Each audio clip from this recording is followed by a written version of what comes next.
नमस्कार, मी ऋतुजा।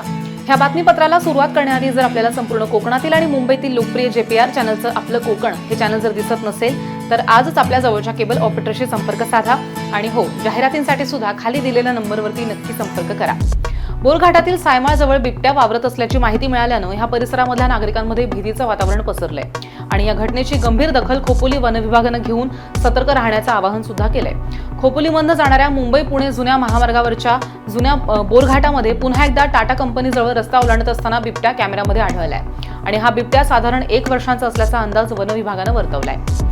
या घाटमाथ्यावरती जंगलामध्ये बिबट्या आणि त्यांची पिल्लं मुक्तपणे वावरतायत आणि काही महिन्यांपूर्वीच या घाटामध्ये टेम्पोच्या धडकेमध्ये बिबट्याचा मृत्यू सुद्धा झाल्याची घटना घडलेली होती आणि आता त्याच एरियामध्ये बिबट्या आढळलाय, त्यामुळे नागरिकांमध्ये भीतीचं वातावरण सुद्धा पसरलंय।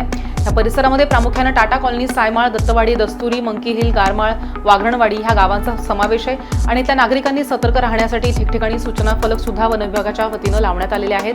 तरी त्या नागरिकांनी रात्रीच्या अंधारात फिरू नये, लहान मुलांना सुद्धा बाहेर सोडू नये, अन्नपदार्थ उघड्यावरती टाकू नयेत असं आवाहन खालापूर वन परिक्षेत्राचे अधिकारी राजेंद्र पवार यांनी केलंय।